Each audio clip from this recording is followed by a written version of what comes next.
সাদার মধ্যে বাসর ঘর সাজাইলে বাতাস পাবেন, খুব সুন্দর হয় চৈত বৈশাখ মাসে। খোলা জায়গায় না, এটা আমরা কি সেটিং করে দেবো না? ওইরকম পরিস্থিতি আমাদের আছে। তো খোলামেলা জায়গায় করতে পারলে খুব সুন্দর হয়। কাস্টমার আসেই তো বলে দেবো, মানে একটা ছাদে বাসর ঘর করলে কত নিবেন, জাহাজও করলে কত নিবেন, গায়ে হলুদের স্টেজ করলে কত নিবেন। ওই ধরনের কাস্টমার আমাদের কাছে আসে না। নৌকায় করতে পারে না, জাহাজের মধ্যে করতে পারবে। নৌকার মধ্যে কখনো দেখিনি। নৌকার মধ্যে এমনি ফুল নিয়ে গার্লফ্রেন্ড যারা আছে তারা নিয়ে যায়, মনে করেন একজন ভালোবাসে, ফুল একটা দেবে, গল্প করতে চলে যাবে। পয়লা বৈশাখ, ভালোবাসা, 14 ফেব্রুয়ারি, হাজার হাজার কালেকশন। নৌকা ফুল দিয়ে অবশ্যই সাজায়। আমরা সাজাইছি না শেখ হাসিনার আমলে, আমাদেরকে অর্ডার দিছি, আমরা করে দিছি, বানিয়ে পাঠিয়েছি। ছাদের মধ্যে বাসর ঘর করলেও এখানে মনে করেন কোয়ালিটি আছে, এদের ছাদ ওই রকম কোয়ালিটি আছে। বলার মতো মানে একটা জিনিসটা করবে, এটা আজব মানে সৌন্দর্য লাগবে। এটা 100-র মধ্যে 2-1 জন করতে পারে। এইটা তো অবশ্যই বলবে হারান্দা অমুকের ছেলে ওই জায়গায় আজকে বাসর ঘর আছে, ফেসবুকে নিজে ছাড়িয়ে দিয়েছে। হাজার হাজার কাস্টমার না, হয়তো 100-র মধ্যে 2-4-5 জন রসিক যারা আছে তারা।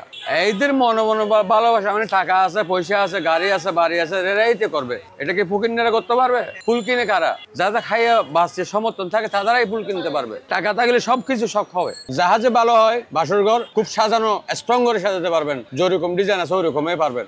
জাহাজে পরিবেশ ভালো না, ঠান্ডা, আলো বাতাস, পতাঙ্গা, কথাটা বুঝছেন? সিভিক্সে, নেভেলসে, এখানে এয়ারপোর্টের পাশাপাশি সব আবা হাইতে পারবেন। সমুদ্রের মাঝখানে যদি করতে পারেন, আপনার জীবনের শখ থাকে গেল।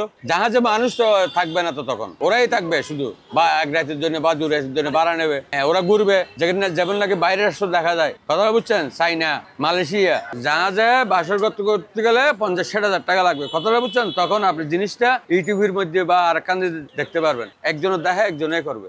আমরা যখন মানুষ মারা যায়, অনেকে দুঃখ করে না, দুঃখ করি, তখন জিনিসটা কি, আমার বন্ধুর জন্য একটা ফুল বানিয়ে দিবেন, ভালো করে বানিয়ে দিবেন ভাই। সাদা ফুল দিবেন, আর এখানে জিপসি দিবেন, গাঁদা ফুল দিবেন, গোলাপ ফুল দিবেন, সব মিক্স করে বানাইতে হবে। আমরা তো আনন্দজলীয় ফুল বিক্রি করি, দুঃখের জন্য ফুল বিক্রি করি, দুইটাই বিক্রি করি। ছেলেও অনেক সময় পালানো যায়, মেয়েও পালানো যায়। ওইরকম আমরা দেখছি। আজকে 29 বছরে মেয়ে পালাই গেলে এখন ফুল তুল মালার অর্ডার দিছে, তখন নিবে না।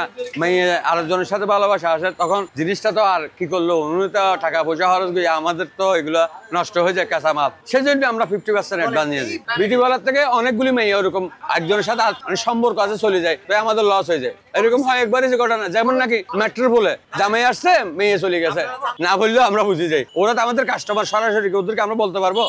তখন আমরা কি করবো? আর আমরাও দুশ্চিন্তার মধ্যে পড়ে যাই, টাকাগুলি কেমন আদায় করবো।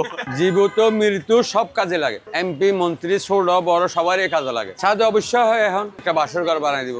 ডিজিটাল না, ওখানে করা যায়। না হলে লেডিস ব্লুতে করতে পারেন। হাজার হাজার কাস্টমার আমাদের এরকম। আজব কাস্টমার মানে আমাদের এখানে মনে করেন লিলি, বিদেশি ফুল, ঢাকার থেকে আনা হয়, চাইনার ফুল, সবগুলি কালেকশন।